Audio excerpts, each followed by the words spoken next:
అందరికీ నమస్కారం. చాలామంది చాలా పెద్ద పెద్ద పదవుల్లో ఉంటూ ఉంటారు. పెద్ద బిజినెస్ మ్యాగ్నెట్స్గా కూడా పనిచేస్తూ ఉంటారు. వారు ట్యాక్స్ ఏ విధంగా పే చేయాలి, ఏ రేంజ్లో పే చేయాలి, ఎలా పే చేయాలనేది కూడా తెలుసుకోవాలని ఆశపడుతూ ఉంటారు.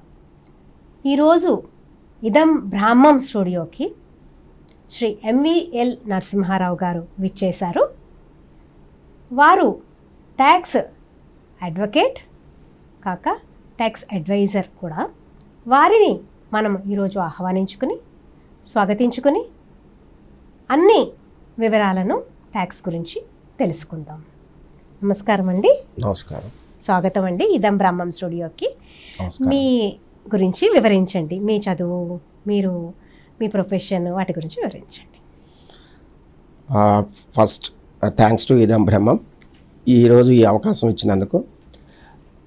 నా పేరు ఎంవిఎల్ నరసింహారావు. నేను ట్యాక్స్ మ్యాటర్స్ అంటే ట్యాక్స్ అడ్వకేట్గా అడ్వైజర్గా ఉన్నాను గత 25 సంవత్సరాలుగా. ఫస్ట్ ఇనిషియల్గా ట్యాక్స్ ఆక్షన్ నేను ప్రాక్టీస్ చేస్తున్నప్పుడు ఫస్ట్ ఏపీజీఎస్టీ అనేది ఉండేది. దాని తర్వాత ఏపీ వ్యాట్ యాక్ట్గా మారడం జరిగింది. అలాగే దాని తర్వాత జిఎస్టీ యాక్ట్గా రావడం జరిగింది. అలాగే నేను ఇన్కమ్ ట్యాక్స్ యాక్ట్ కూడా ప్రాక్టీస్ చేస్తుండేవాడిని. దానికి లిటిగేషన్ సైడ్ కానివ్వండి ప్రాక్టీస్ మనం I'm giving the advice to the different companies. అలాగే నాది ప్రొఫైల్ వచ్చేసరికి నా క్వాలిఫికేషన్ వచ్చేసరికి నేను ఎంకామ్ ఎంబీఏ ఎల్ఎల్బి. లా అనేది నేను 2004లో చేయడం జరిగింది. దాని తర్వాత మేజర్గా నేను లా లిటిగేషన్ సైడ్కి రావడం జరిగింది. ఎంబీఏ ఇగ్నో యూనివర్సిటీ నుంచి చేశాను, ఎంకామ్ ఉస్మానియా యూనివర్సిటీ చేశాను. తర్వాత ఆఫ్టర్ ఎడ్యుకేషన్ అయిపోయిన తర్వాత 91లో నేను ఆఫ్టర్ గ్రాడ్యుయేషన్ నేను ఏం చేశానంటే have worked in different work places private ఆర్గనైజేషన్స్లో చేసి ఆ ఎక్స్పీరియన్స్తో గెయిన్ చేసుకున్న తర్వాత have started my own services in the name of the RK consultants అని పేరుతో నేను ఎస్టాబ్లిష్ చేయడం జరిగింది. సో 2001 నుంచి ఇప్పుడు 2026 వరకు 25 years కంటిన్యూగా ఈ ట్యాక్సేషన్ మీద సర్వీస్ చేయడం జరిగింది. దాని తర్వాత ఈ ప్రొఫెషన్ మనం 2001లో పెట్టిన తర్వాత ఇనిషియల్ స్టేజ్లో I'm giving the maximum companies ఎవరికి ఇచ్చానంటే ఎంఎస్ఎంఈ కంపెనీస్కి. సో ఈ ఎంఎస్ఎంఈ కంపెనీకి ఇవ్వడం వల్ల నిజంగా నాకు చాలా నాలెడ్జ్ గెయిన్ అయింది. ఎందుకంటే ఎంఎస్ఎంఈ కంపెనీలు వాళ్ళకి చాలా క్వశ్చన్స్ ఉంటాయి, వాళ్ళకి చాలా డౌట్లు ఉంటాయి. ఆ డౌట్లన్నీ క్లియర్ చేయడం వల్ల, వాళ్ళకి అడిగిన క్వశ్చన్స్ అన్ని ప్రాపర్గా ఆన్సర్ చేయడం వల్ల నాకు కూడా ఏంటంటే మంచి నాలెడ్జ్ గెయిన్ అయింది. 2001 నుంచి 2005 వరకు జనరల్ సేల్స్ ట్యాక్స్ ఉండేది. దాని తర్వాత 2005 నుంచి వ్యాట్ యాక్ట్ అనేది వచ్చింది, ఇండైరెక్ట్ ట్యాక్సెస్ కింద. సో ఇన్కమ్ ట్యాక్స్ యాక్ట్ అనేది మొదటి నుంచి 1961 నుంచి ఉన్నది. దాని తర్వాత ఇది మనకు ఈ 2005 నుంచి వ్యాట్ యాక్ట్, అలాగే 2016 నుంచి మనకు 2017 నుంచి జిఎస్టీ యాక్ట్ అనేది స్టార్ట్ అయింది. సో ఈ ప్రొఫెషన్ భాగంలో కూడా నాకు ఎడ్యుకేషన్ క్వాలిఫికేషన్తో పాటు అది కూడా నాకు సపోర్ట్ అయ్యింది. తర్వాత మనం కొద్దిగా ఈ సోషల్ సర్వీస్ కూడా ఈ ప్రొఫెషన్లోనే కొద్దిగా social services with support of the companies కానివ్వండి, ఇట్స్ ఈ సమ్ అదర్ సపోర్టర్తో మనం సోషల్ సర్వీస్ కూడా జరిగింది. Coming to the my family ఎలా ఉంటుందంటే, మా ఫ్యామిలీది మేము 9 sisters 5 brothers. సో ఇది నేను ఆల్మోస్ట్ ఆల్ చిన్నవాడిని అందరికన్నా. సో నాకు మ్యారేజ్ అయ్యింది 1998లో. ఇందుమతితో పెళ్లి చేసుకోవడం జరిగింది. సంతోషం అండి. అట్లాగే నాకు ఒకటే బాబు, వాడు ఇప్పుడు ప్రస్తుతానికి ఎంఎస్ చేస్తున్నాడు, ఆస్ట్రేలియాలో ఉన్నాడు.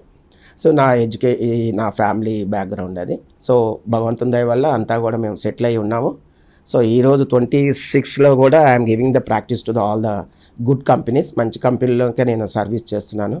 సో నాకు మ్యాక్సిమం ఇచ్చిన పెద్ద పెద్ద కంపెనీలు ఏమిటంటే it's a big company. Shapoorji Pallonji have done it's a very big company having the more than 2,000-3,000 crores. That is a pan India company. అలాగే షాపూర్జీ పోలెన్స్ ఇవ్వడం జరిగింది, స్టెల్లింగ్ అండ్ విల్సన్ అని ఇవ్వడం జరిగింది, టాటా పవర్ దానికి ఇవ్వడం జరిగింది. సో నేను అడ్వైజర్గా చేశాను. వాళ్ళకి రిటర్న్స్ కూడా ఫైల్ చేయడం జరిగింది, కంటిన్యూగా వాళ్ళకి రిప్రజెంటేషన్ చేయడం కూడా జరిగింది. లైక్ దట్ మోర్ దాన్ 150 కంపెనీస్కి నేను all big companies and listed companies కూడా సర్వీస్ చేయడం జరిగింది. ఇది నా లాస్ట్ 25 ఇయర్స్లో జరుగుతున్న ఈ నా ప్రొఫెషన్. మేజర్గా నా పర్టికులర్గా నా ప్రొఫైల్లో ఏంటంటే నా మేజర్ వచ్చేసరికి ఇండైరెక్ట్ ట్యాక్సెస్ ఎక్కువగా ఉంటుంది.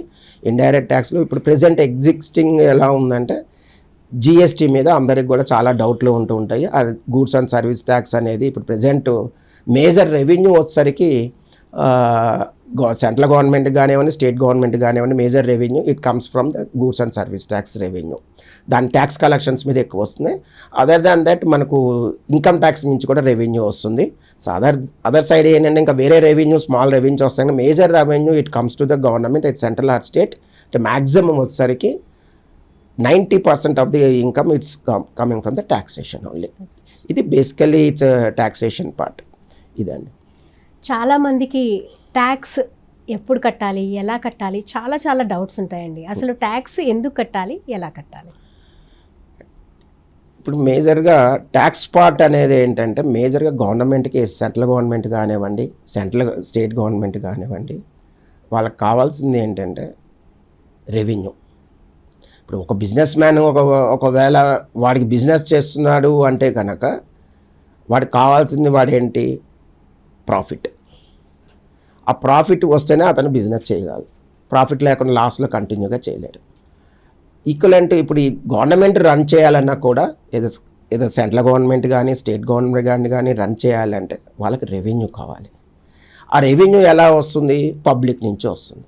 ఎవరైతే ఎంటర్ప్రీనర్స్ ఎవరైతే ఉన్నారో ఆ ఎంటర్ప్రీనర్స్ వాళ్ళు చేసిన బిజినెస్ మీద ట్యాక్స్ కడితే దట్ కమ్స్ టు ద గవర్నమెంట్కి రెవెన్యూ రూపంలో వస్తుంది.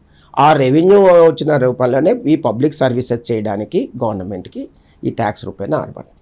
ఈ ట్యాక్స్ ఎవరు కట్టాలి, జనరల్గా government. That is some act ఉంటుంది. ఆ యాక్ట్ ప్రకారము, ఆ చట్టం ప్రకారం ఏంటంటే ప్రతి ఎంటర్ప్రీనరు ఏదో జిఎస్టీ కట్టాలా లేకపోతే ఇన్కమ్ ట్యాక్స్ కట్టాలా అనేది ఒక డౌట్ ఉంటుంది.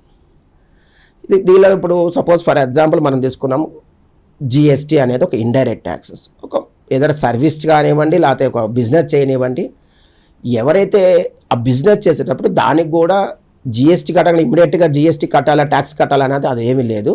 Government has giving some provisions ప్రకారం ఏంటంటే నువ్వు ఇంత బిజినెస్ చేస్తే ఈ బిజినెస్ ఇంతవరకు ఈ లిమిట్స్లో వరకు నువ్వు అవసరం లేదు. ఒకవేళ business we have exceed the limits, suppose GST యాక్ట్లో ఏంటంటే 20 lakhs వరకు మీరు మనకు బిజినెస్ చేసినా కూడా మీరేమి గవర్నమెంట్ బయట ట్యాక్స్ కట్టాల్సిన అవసరం లేదు. ఈ 20 lakhs లోపల మీరు ట్యాక్స్ కలెక్ట్ చేయకండి, పే చేయకండి. 20 lakhs కనుక ఎక్సీడ్ అయితే కనుక మీరు ఏం చేయాలి, ఇండైరెక్ట్ ట్యాక్సెస్ కాబట్టి ఎవరికైతే మీరు అమ్ముతున్నారో గూడ్స్ని వాళ్ళ దగ్గర నుంచి అమౌంట్ని కలెక్ట్ చేసుకొని అది గవర్నమెంట్ కట్టమంటారు. ఇది ప్రొవిజను. మనం అబైడ్ ద రూల్స్. ఏంటంటే యాజ్ ఎ సిటిజన్గా ఒక ఇండియాలో మనం ఉంటున్నాం కాబట్టి దానికి సంబంధించిన మనం have to follow the act and rules of the Indian constitution. ఇప్పుడు ఏంటంటే ఇండియన్ కాన్స్టిట్యూషన్ ప్రకారమే మనం యాజ్ ఎ సిటిజన్గా మనం ఇండియాలో ఉంటున్నాం కాబట్టి we have to follow the rules of the act and rules. అది మీరు జిఎస్టీ సర్వీసెస్, రిజిస్ట్రేషన్స్, రికార్డ్ మెయింటెనింగ్స్ అవి కూడా చేస్తారు కదా, దాని గురించి వివరించండి. జనరల్గా జిఎస్టీ యాక్ట్లో అనేది మేజర్ ఫస్ట్ మనకు చాప్టర్ వచ్చేసరికి రిజిస్ట్రేషన్ ఉంటుంది, మేజర్ చాప్టర్. ఆ రిజిస్ట్రేషన్స్ ఎలా అంటే జిఎస్టీ రిజిస్ట్రేషన్స్ ఎప్పుడు తీసుకోవాలి, ఎలా తీసుకోవాలి అనేది జనరల్గా సందేహం ఉంటుంటుంది ఎంటర్ప్రీనర్కి. ఈ జిఎస్టీ రిజిస్ట్రేషన్స్ ఎప్పుడు తీసుకోవాలి, ఎలా తీసుకోవాలి అనే సందేహాన్ని మనం క్లుప్తంగా ఒక 1 minute చెప్తాను. ఒక న్యూ ఎంటర్ప్రీనర్, ఒక ఎంఎస్ఎంఈ కంపెనీ మన దగ్గర మా ఆఫీస్కి రావడం లేకపోతే జరుగుతుంది. జరిగినప్పుడు అతను మన దగ్గరకు వచ్చినప్పుడు ఏమంటాడు, సార్ నేను బిజినెస్ చేయాలనుకుంటున్నాను, ఏం బిజినెస్ చేయాలి, ఎలా చేయాలి, ఎక్కడ ఏమేమి రిజిస్ట్రేషన్ తీసుకోవాలి అనేది అతనికి సందేహంగా ఉంటుంది. సో ఆ సందేహాన్ని మనం ఏం చేయాలంటే, సపోజ్ నేను జిఎస్టీ చేయాలి సార్ అంటే నేను చెప్తాను ఫస్ట్గా ఇనిషియల్గా, సార్ మీకు జిఎస్టీ రిజిస్ట్రేషన్ ఇమ్మీడియట్గా అవసరం లేదు. మీ టర్న్ ఓవర్ కనుక 20 lakhs అండ్ అబవ్ కనుక మీకు ఎక్సీడ్ అయితే అప్పుడు మీరు జిఎస్టీ రిజిస్ట్రేషన్ తీసుకోండి. అంతేగాని మీరు ఇమ్మీడియట్గా బిజినెస్ ఎస్టాబ్లిష్ చేయాలంటే మనకు కావాల్సింది ఒక ఎస్టాబ్లిష్మెంట్ లైసెన్స్ తీసుకొని దాని తర్వాత మనకు బిజినెస్ కనుక 20 lakhs అండ్ అబవ్ కనుక మనకు టర్న్ ఓవర్ ఎక్కువైతే అప్పుడు మనం రిజిస్ట్రేషన్ తీసుకోవాలి. ఏదో సర్వీసెస్ కానివ్వండి లేకపోతే గూడ్స్, సప్లై ఆఫ్ గూడ్స్ కానివ్వండి, ఏదైనా సరే. ఈ 20 lakhs దాటిన తర్వాత మీరు వచ్చి నన్ను అడిగితే అప్పుడు రిజిస్ట్రేషన్ చేయడానికి దానికి ఒక ప్రిస్క్రైబ్డ్ ప్రొసీజర్ ఉంటుంది. ఆ ప్రొసీజర్ ప్రకారము మనకు కావాల్సిన డాక్యుమెంట్స్ మనం తీసుకొని దానికి రిజిస్ట్రేషన్ ఎలా చేయాలి, ఎలా అప్లోడ్ చేయాలి అనేది నేను చెప్పడానికి వాళ్ళకి ఈజీగా ఉంటుంది. సో రిజిస్ట్రేషన్ తీసుకున్నారు. రిజిస్ట్రేషన్ తీసుకున్న తర్వాత మరి ఏంటి, ఎలా, how to maintain the records, what are the further ఏమి కంప్లైన్సెస్ ఉంటాయి అనేది. అంటే రిజిస్ట్రేషన్ తీసుకోగానే మనం ఏం చేయాలంటే దాని ప్రిస్క్రైబ్డ్ రిటర్న్స్ అని ఉంటాయి. జిఎస్టీ రిటర్న్స్ మనం అంటే ఎవ్రీ మంత్ వేయడమా, ఎవ్రీ క్వార్టర్లీ వేయడమా అనేది ఉంటుంది. ఎవ్రీ రిటర్న్ మంత్లీ వేస్తూ ఉన్నప్పుడు ఏమేమి రిటర్న్స్ వేసుకోవాలి దానికి ఇప్పుడు ప్రిస్క్రైబ్డ్ జిఎస్టీ యాక్ట్లో అంటే R1. జిఎస్టీ R1 అనేది ఏంటంటే సప్లైస్ అనమాట. మనం ఏవైతే గూడ్స్ అమ్మామో దానికి సంబంధించింది ఒక జిఎస్టీఆర్ R1 ఒక ప్రిస్క్రైబ్డ్ ఫామ్ ఉంటుంది. ఆ ఫామ్లో మనం ఎవ్రీ మంత్ రిటర్న్ ఫైల్ చేస్తూ ఉండాలి. ఆ సప్లైస్ వేసిన తర్వాత దానికి ఒక ప్రిస్క్రైబ్ డేట్ కూడా ఉంది. ఆ డేట్ ప్రకారం అంటే ఇప్పుడున్న ప్రజెంట్ యాక్ట్ ప్రకారం 11th లోపల మనం సబ్సిక్వెంట్ మంత్లో ఏదైతే ఉన్నదో అది 11th లోపల మనం జిఎస్టీఆర్1 అని వేయాలి. దాని తర్వాత ఇది R1 అనేది మనం ఏదైతే గూడ్స్ అమ్మామో దానికి సంబంధించింది R1 వేస్తాం. మరి ట్యాక్స్ ఎప్పుడు కడతాము? ట్యాక్స్ కట్టాలి అంటే కనుక దానికి ఒక ప్రిస్క్రైబ్ మళ్ళీ ఒక డేటు, దానికి ఒక ఫామ్ 3B అని ఉంటుంది. ఆ 3Bలో ఏంటంటే అక్కడ మనము ఈ అమ్మేటప్పుడు కానీ లేదా మనం అమ్మేటప్పుడు ఒక వస్తువు అమ్ముతున్నాం అంటే దానికి తగ్గ బ్యాక్ ఎండ్ మనం ఏదో ఒక ఇన్పుట్స్ అంటే మనం ఏదో కొని ఉంటాం, గూడ్స్ కొని ఉంటాం, దానికి సంబంధించింది. అలాగే గూడ్స్ కొనిన తర్వాత లేకపోతే మనం ఒక ప్రొడక్షన్ చేయడానికి కానీ కొన్ని రా మెటీరియల్ కొంటూ ఉంటాం. దానికి సంబంధించింది కొన్నప్పుడు మనం ఏదైతే ట్యాక్స్ కడుతున్నామో అది సెట్ ఆఫ్ చేసుకొని మనం కొన్నప్పుడు ట్యాక్స్ కట్టిన అమౌంట్ ఏదైతే దాన్ని ఈ కాల్డ్ ఇన్పుట్ ట్యాక్స్ క్రెడిట్ అంటాం. ఇన్పుట్ ట్యాక్స్ వేరు, ఇన్పుట్ ట్యాక్స్ క్రెడిట్ వేరు. సో ఈ ఇన్పుట్ ట్యాక్స్ క్రెడిట్ని మనం తీసుకొని మనం ఏం చేస్తామంటే అడ్జస్ట్మెంట్ చేసుకొని, ఫర్ ఎగ్జాంపుల్ నేను ఒక 1000 రూపీస్ పెట్టి నేను ఒక వస్తువుని తయారు చేశాను. 1000 rupees the rate of tax అనేది ఒక సబ్జెక్టు. దానికి ప్రిస్క్రైబ్డ్ నోటిఫికేషన్స్ ఉంటాయి. Will tell you later that also. Prescribed ఎలా ఉంటే తారీఫ్ కూడా నేను చెప్తాను, అలా క్లాసిఫికేషన్స్ కూడా మీకు చెప్తాను. 18% మనం అనుకుందాం. 18% అనుకున్నప్పుడు 1000 ఇంటూ 180 రూపీస్ మనకు సపోజ్ అయింది. ఆ 180 రూపీస్లో మనం ఒక 1000 రూపీస్లో ఒక 500 రూపీస్ మనకు కొన్నప్పుడు వస్తువులు వస్తాయి, మనకు దాన్ని ఇన్పుట్స్ అంటాం. ఆ 500 రూపీస్లో ఒక 90 రూపీస్ ఆల్రెడీ గవర్నమెంట్కి మనం కట్టేసాం. కట్టినప్పుడు మనం ఎంత పే చేయాలి అనేది ఈ ఫామ్ 3Bలో సెట్ ఆఫ్ చేసుకొని 180లోంచి 90 రూపీస్ నేను డబ్బులు ఆల్రెడీ కట్టాను కాబట్టి దాని మీద మనం బ్యాలెన్స్ అమౌంట్ ఎంత ఉందో అది గవర్నమెంట్కి పనిచేయాలి. పర్టికులర్గా జిఎస్టీ యాక్ట్ అనేది ఒక ఇండైరెక్ట్ ట్యాక్స్. మన చేతిలో నుంచి మనం ఏమీ కట్టకుండానే బయట ఎవరైతే మనం సప్లై చేస్తున్నామో వాళ్ళ దగ్గర నుంచి మనం ట్యాక్స్ కలెక్ట్ చేసి మనము ఎప్పుడైతే ఏ వస్తువు అయితే కొంటున్నామో ఆ కొన్నప్పుడు ట్యాక్స్ పే చేసిన దానిలోంచి తగ్గించుకొని రిమైనింగ్ బ్యాలెన్స్ని మనం గవర్నమెంట్కి పే చేయాలి. That is called indirect taxes. మనం ట్యాక్స్ పే చేయాల్సింది. దానికి ఒక ప్రిస్క్రైబ్డ్ ఎలా కట్టాలి అనేది కూడా అదొక పేమెంట్ ఆఫ్ ట్యాక్స్ అని ఒక చాప్టర్ అది జిఎస్టీలో ఏంటంటే సెంట్రల్ సిజిఎస్టీ అనేది central goods and service tax. దానిలో ఏంటంటే టోటల్గా 174 సెక్షన్స్, 21 చాప్టర్స్ ఉంటాయి. ఈ 21 చాప్టర్స్లో మనకు ఒక్కొక్క చాప్టర్కి ఒక్కొక్కటి ఉంటుంది. ఒక్కొక్క చాప్టర్ వచ్చి ఇన్పుట్ ట్యాక్స్ క్రెడిట్, లేకపోతే refunds, returns, audit, accounts and records, ఇలా సిమిలర్గా అన్ని చాప్టర్స్లో మనకు అన్నీ కూడా మనం బిజినెస్ చేసినప్పుడు ఎక్కడో చోట ఈ చాప్టర్స్ అన్నీ మనకు కవర్ అవుతూ ఉంటాయి. ఇది రిజిస్ట్రేషన్స్. అలాగే అకౌంట్స్ రికార్డ్స్ అనేది ఏంటంటే ఇప్పుడు మనం బిజినెస్ చేస్తున్నాము, మరి where we have to keep మనకు కావాల్సిన రికార్డ్స్ అన్ని పెట్టుకోవాలి. దానికి రిలేటెడ్ అకౌంట్స్ బుక్స్ అని మనం మెయింటైన్ చేయాలి. రికార్డ్స్ ఎన్ని రోజుల్లో పెట్టుకోవాలి, ఎక్కడ మెయింటైన్ చేయాలి అనేది అదొక సమస్య.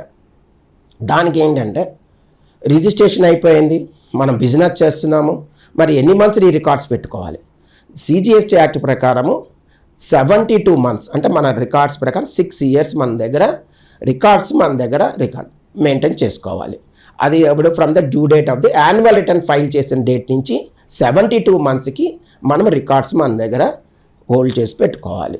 అంటే దానికి ఎప్పుడైనా ఈ 72 మంత్స్లో మన రికార్డ్స్ ఆడిట్ చేయడానికి ఎనీ అథారిటీ.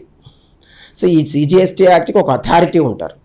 సెంట్రల్ ఆఫీసర్ ఉండొచ్చు, స్టేట్ ఆఫీసర్ ఉండొచ్చు, వాళ్ళు ఏం చేస్తారంటే మనం ఎక్కడైతే రిజిస్ట్రేషన్ చేసుకుంటున్నామో ఆ రిజిస్టరింగ్ అథారిటీ కానీ ఆడిటింగ్ అథారిటీ కానీ వాళ్ళు వచ్చి మన బుక్స్ని వాళ్ళు ఇన్స్పెక్ట్ చేయడానికి స్పెసిఫిక్ ఒక ఫార్మేట్ ఉందో దానిలో నోటీస్ ఇస్తారు. ఆ నోటీస్కి సంబంధించి మనం రిప్లైలు ఇవ్వాలి. రిప్లైలు ఇచ్చిన తర్వాత there is any some discrepancy or determination of ఏమైనా ట్యాక్స్ అయితే కనుక దాని మీద మనము గవర్నమెంట్కి కట్టాలా లేదా అనేది మనం డిసైడ్ చేస్తాం.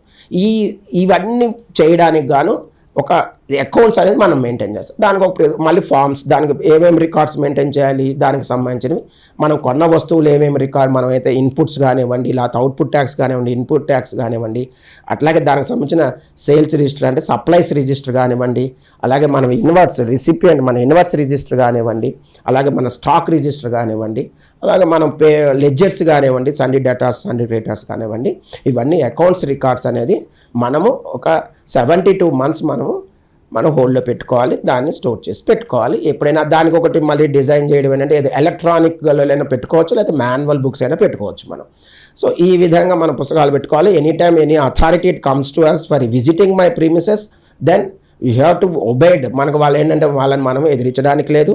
వాడు అడిగిన నోటీస్ ప్రకారం మనం ప్రాపర్గా రిప్లై ఇచ్చి, ఆ రిప్లైలో కనుక ప్రాపర్గా వాడు మీరు ఇచ్చిన రిప్లై సాటిస్ఫై కాకపోతే అతను మళ్ళీ ఏంటంటే నువ్వు ఇంత ట్యాక్స్ కట్టాలని డిమాండ్ ఇవ్వడం జరుగుతుంది.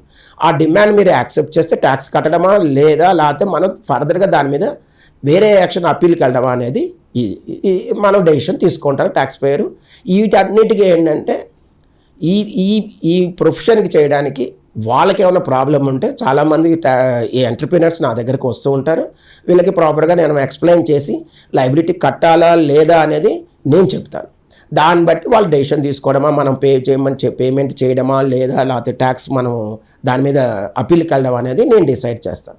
ఫర్ ట్రూలీ ఇట్స్ అదే లైబిలిటీ రాదు, మనకు లైబిలిటీ రాదు. కానీ వాడు అన్వాంటెడ్గా డిమాండ్ ఏమైనా జనరేట్ చేస్తే దాని మీద అప్పీల్కి వెళ్ళి దాన్ని మనం రిలీఫ్ తీసుకోవడానికి చేస్తాం. ఇది accounts records registrations procedures.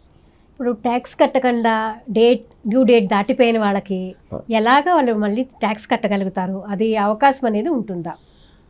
Course it's a very good question అండి. దీనిలో ఏంటంటే జనరల్గా ఎంటర్ప్రినర్కి ఎలా ఉంటుందంటే ఫైనాన్షియల్ క్రైటీరియా చాలా ఉంటుంది. ఫైనాన్షియల్ ప్రాబ్లం, హెవీ ట్యాక్స్లు వస్తూ ఉంటాయి సమ్ టైమ్స్. మరి అతని టైంకి వాళ్ళ దగ్గర ఫండింగ్ ఉండవు. ఎందుకంటే ఒక గూడ్స్ అమ్మిన తర్వాత వారికి ఇన్ టైంలో మనీ రాదు. ఒక వస్తువుని అమ్మిన తర్వాత డబ్బులు రావు, తర్వాత దాన్ని అలాగే ఉండిపోతుంది. దాన్ని ఏమంటారంటే సండీ డేటార్స్ అంటే వాళ్ళు రావాల్సిన డబ్బులు రావు. మనకు సపోజ్ R1 వేయడం అనేది ఈజీ, ఎందుకంటే దానిలో డబ్బు కట్టేది ఏమి ఉండదు, అక్కడ ట్యాక్స్ కట్టేది ఏమి ఉండదు. 11th లోపల మనం సప్లైస్ ఏవైతే లాస్ట్ మంత్కి సంబంధించిన సప్లైస్ ఏవైతే ఉన్నాయో, suppose for example this is month of ఏప్రిల్లో మనం మార్చ్కి సంబంధించిన సప్లైస్ ఏవైతే ఉన్నాయో దానికి సంబంధించింది మనము మే 11th లోపల మనం చూపించాలి. అక్కడ ఏంటంటే ట్యాక్స్ ఇంపాక్ట్ ఏమి ఉండదు, మనం ట్యాక్స్ కట్టేదే ఉంది. మనం ఓన్లీ నేను అమ్మిన గూడ్స్ ఏవైతే ఉన్నాయో దాన్ని నాకు రిపోర్ట్ చేస్తున్నాను కాబట్టి అక్కడ ట్యాక్స్ కట్టాలి. దీని తర్వాత ఏమవుతుంది, మనకు మే 20 లోపల మనకు సెట్ ఆఫ్ చేస్తాను 3B రిటర్న్ అని ఒకటి ఉంటుంది. ఆ 3B రిటర్న్ మనకు వేయడానికి అప్పుడు ఏమవుతుందంటే మనం వస్తువులు కొన్నప్పుడు వచ్చిన ఇన్పుట్స్ని, మనం అమ్మినప్పుడు వచ్చిన అవుట్పుట్ ట్యాక్స్ని, ఈ రెండింటిని కలిపి బ్యాలెన్స్ అమౌంట్ లయబిలిటీ వస్తే కనుక కట్టాలి. మనం అక్కడ కట్టేసరికి వీళ్ళకి ఫైనాన్షియల్ ప్రాబ్లం వచ్చి వాళ్ళు ఏం చేస్తారు, ఆ టైంకి కట్టలేరు. 20వ తారీఖు లోపల ఆయన దగ్గర ఎంటర్ప్రీనర్ దగ్గర లేకపోతే ఆ బిజినెస్ మ్యాన్ దగ్గర డబ్బులు ఉండవు కట్టడానికి. అప్పుడు మనం ఏం చేయాలి, ఎట్లా చేయాలి, మరి నా దగ్గర మనీ లేదు సార్ ఏంటి అనేది మనం తర్వాత 2 days 3 days 4 days తర్వాత విత్ లేట్ ఫీజుతో కట్టుకోవచ్చు. దానికి ప్రిస్క్రైబ్డ్ ఇంత అమౌంట్ అని ₹50 + ₹50 పర్ డేకి ఇంత అని ఉంటుంది. ఆ అమౌంట్ మనము ఆ లేట్ ఫీజుతో కనుక రిటర్న్ ఫైల్ చేసుకోవచ్చు. చిన్న డిసడ్వాంటేజ్ ఏమవుతుందంటే, సపోజు R1 GSTR R1 ఏమవుతుందంటే మనం విత్ ఇన్ ద టైంలో కనుక 11th లోపల మనం వేయలేకపోతే కనుక అక్కడ ఏమవుతుందంటే అదర్ సైడ్ అంటే ఎవరు రిసిపియంట్, నేను అమ్మిన వాడు ఎవరైతే ఉన్నాడో నేను అమ్మిన అదర్ సైడ్ వాడికి ITC అనేది రాదు, ఇన్పుట్ టాక్స్ క్రెడిట్ అనేది రాదు.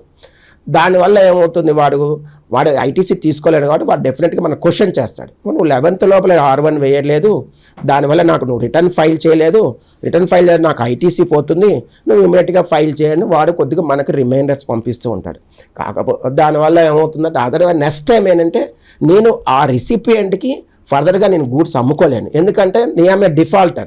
విత్ ఇన్ ద టైంలో నేను ట్యాక్స్ వేయలేదు, రిటర్న్ ఫైల్ చేయలేకపోవడం వల్ల ఏమవుతుందంటే రిసిపియంట్ ఫర్దర్గా మన మీద వాడు కొనడానికి ఇష్టపడ్డు. కారణం ఏంటి, మనం విత్ ఇన్ ద టైంలో డ్యూ టైంలో మనము ట్యాక్స్ కట్టలేదు, రిటర్న్ ఫైల్ చేయలేదు.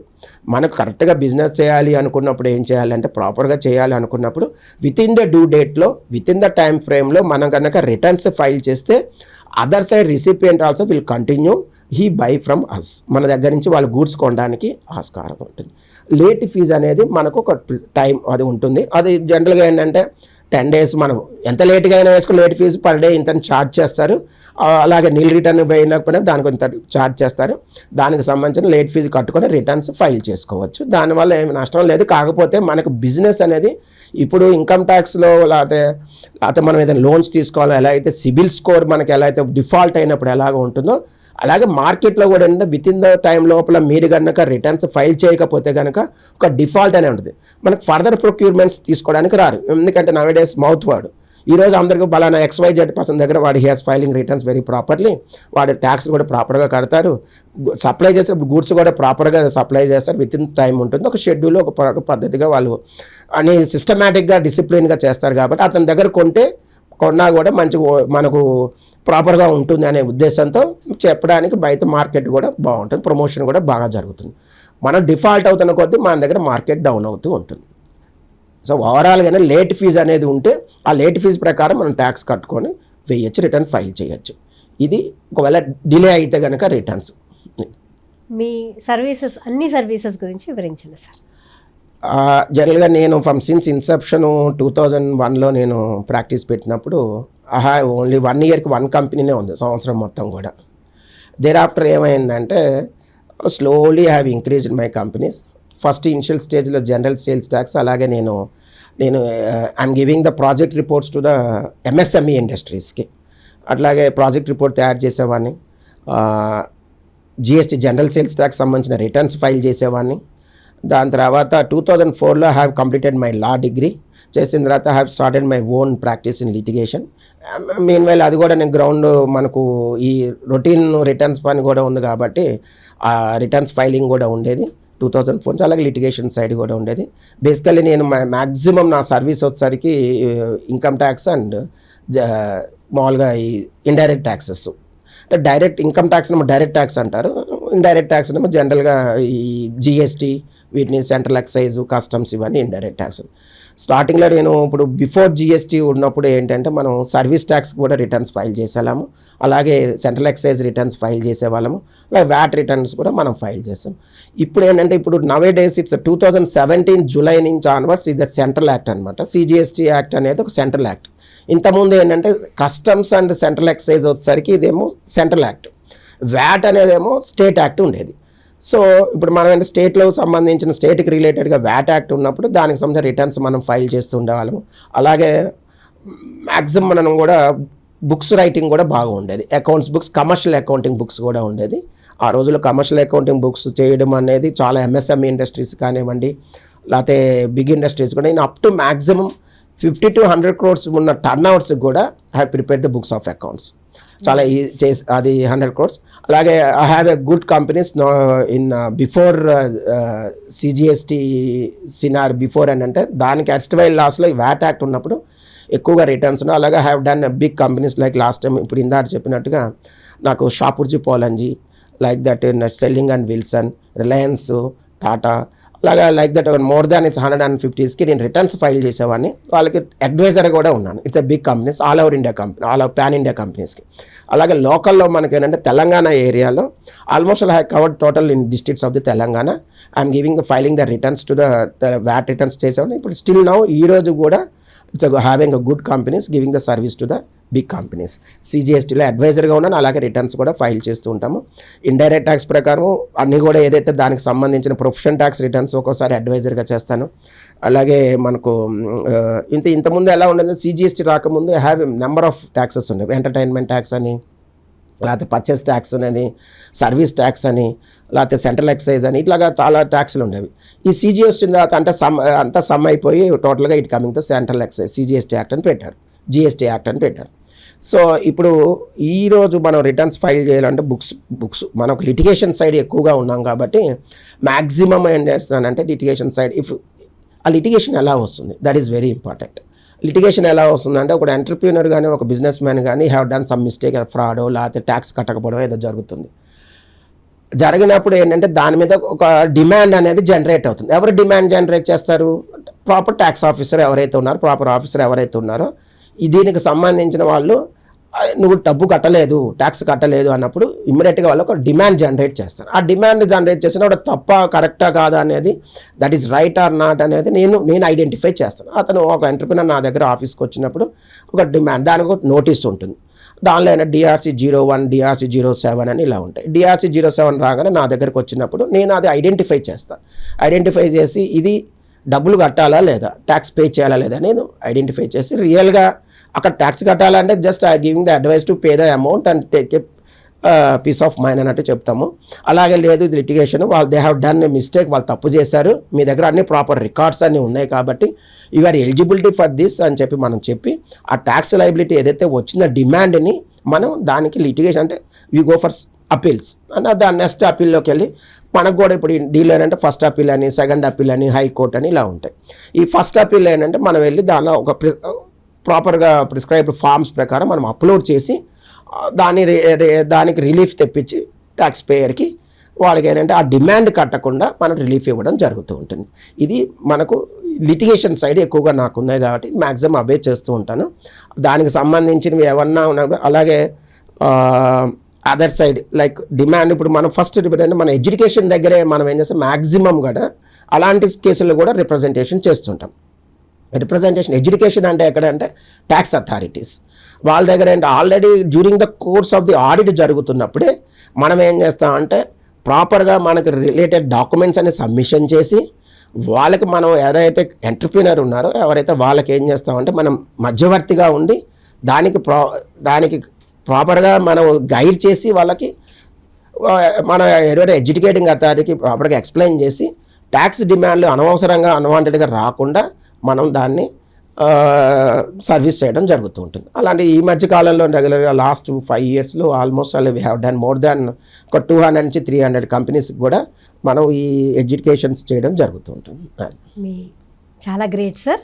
మీ బెస్ట్ అచీవ్మెంట్స్ చెప్పండి.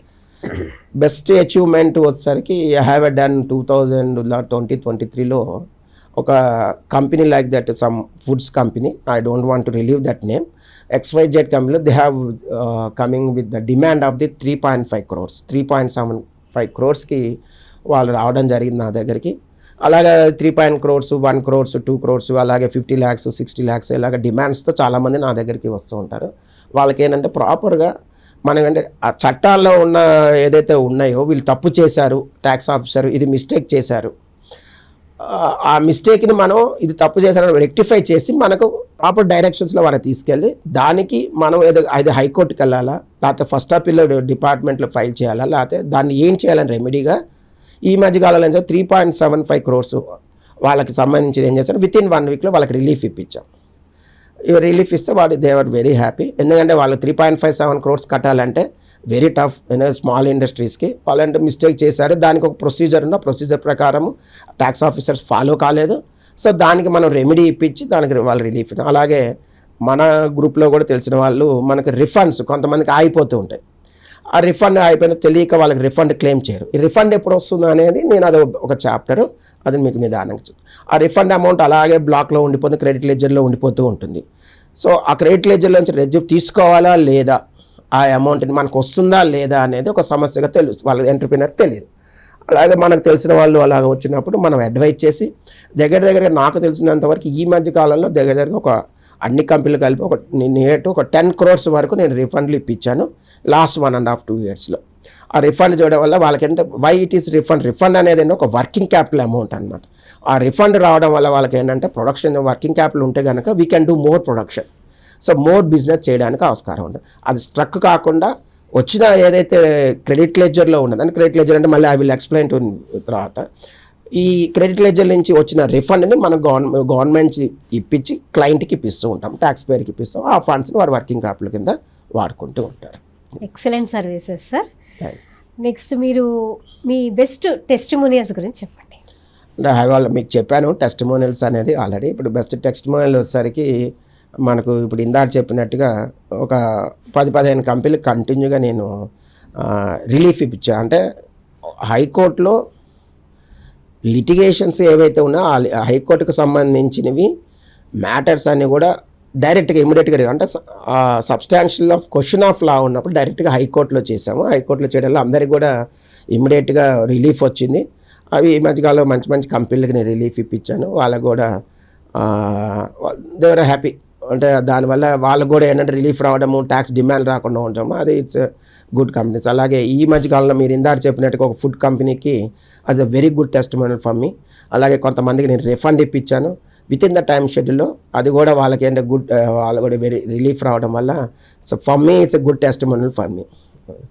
ఓకే సార్, నెక్స్ట్ మీరు భవిష్యత్తులో రాబోయే 5 సంవత్సరాల్లో మీ సర్వీసెస్ని ఎలా పెంచాలనుకుంటున్నారు? డెఫినెట్గా ఇప్పుడు ఈ రోజుల్లో సర్వీస్ చేయడం అనేది ఎలా ఉంటుందంటే మనకున్న స్టాఫ్ని బట్టి కూడా ఉంటుంది. స్టాఫ్ కనుక ప్రాపర్గా వర్క్ చేశారు అనుకోండి, అసలు అన్లిమిటెడ్గా ఎన్ని కంపెనీలు అయినా మనం సర్వీస్ చేయడానికి ఉంటుంది. అది ప్రాబ్లం ఏమి ఉండదు. కంపెనీలో వచ్చినంత వరకు మనం చేయొచ్చు. అది మనకు ఎందుకంటే మనకు కావాల్సింది నాలెడ్జ్ ఉన్నంత వరకు మనం ఎప్పుడైనా ఎంత సర్వీస్ అయినా చేయొచ్చు. దానికి అది లిమిటెడ్ అంటే అనంతం అన్నమాట. అది ఎంతైనా చేసుకోవచ్చు సర్వీసెస్ అనేది, ఎప్పుడైనా చేయొచ్చు. ఈ 24/7 ఎప్పుడైనా లేచినా మన బుర్రలో ఏం నడవాలంటే మన హెడ్ ఎప్పుడు చూసినా మనం చేసే ప్రొఫెషన్ మీద మనం ఏకాగ్రత ఉంటే చాలు. సో మనకు ప్రాపర్గా ఇప్పుడు ఈరోజు జిఎస్టీ యాక్ట్ రూల్స్ చదువుతున్నాం అంటే దాని మీద ఉన్న టోటల్ ఉన్న సెక్షన్స్ కానీ రూల్స్ కానీ మన నోట్లోకి వచ్చి ఉండాలి. సో సర్వీస్ చేయడం అనేది ఎంతమంది వచ్చినా దానికి ఏం ప్రాబ్లం ఉండదు. మనకు కావాల్సింది ఏంటంటే బ్యాక్ అండ్ గుడ్ స్టాఫ్ ఉండాలి, అలాగే ఇన్ఫ్రాస్ట్రక్చర్ ఉండాలి. మన దగ్గర ఒకళ్ళే నాలెడ్జ్ ఉంటే కాదు. సో మనకు కావాల్సిన బ్యాక్ అండ్ సపోర్ట్ కానీ గట్టిగా ఉంటే దెర్ ఇస్ నో లిమిట్, అన్లిమిటెడ్గా మనం సర్వీస్ చేయడానికి కంటిన్యూగా చేయొచ్చు. 5 years అయినా కాదు, 10 years అయినా చేసుకోవచ్చు. బ్రాహ్మణులు ఎవరైనా వచ్చి ట్యాక్స్ గురించి కానీ వాటిలో సందేహాల గురించి అడిగితే మీరు ఎలాగా స్పందిస్తారు? ఆల్రెడీ మీకు తెలిసే ఉంటుంది. ఐ మీన్ కొన్ని బ్రాహ్మణ్ గ్రూప్లో ఉన్నాము. మీకు తెలిసే ఉంటుంది, మనకి బీబీఎన్ కానీ లేకపోతే ఇంకా బిఎన్ఐ కానివ్వండి, ఇంకా చాలామంది ఉన్నారు బీబీబీ అని వీళ్ళందరికీ. సో అన్ని గ్రూపుల్లో నేను ఉన్నాను. సో వీళ్ళకి ఏంటంటే ఎప్పుడైనా ఏ రోజైనా వచ్చి అంటే ఈ పర్టికులర్గా మన గ్రూప్ అయినా కాకుండా ఎవరైనా ఒక ఎంఎస్ఎంఈ ఇండస్ట్రీస్ ఎవరు వచ్చినా సరే I'm ready to give the free advice to them. పర్టికులర్గా మన కమ్యూనిటీ మీరు అడిగారు కాబట్టి సో ఆల్వేస్ ఐఎమ్ వెల్కమ్. ఎప్పుడైనా రావచ్చు. నేను డెఫినెట్గా వాళ్ళకి సర్వీస్ చేయడానికి ఎప్పుడు రెడీగానే ఉంటాను. చూశారు కదా, ఇదం బ్రాహ్మం స్టూడియోకి ఎంవిఎల్ నరసింహారావు గారు వచ్చి మనకి చాలా ట్యాక్స్ అడ్వైజర్గా మీకున్న ప్రతి సమస్యకి నేనుంటాను సమాధానంగా, మీ ట్యాక్స్ అడ్వైజర్స్ నేను ఇస్తాను అనుకుని మన దగ్గరికి వచ్చారు. వారి గురించి తెలుసుకున్నాం. వారికి ధన్యవాదాలు తెలుపుకుంటున్నాం. ధన్యవాదాలండి. నమస్తే అండి.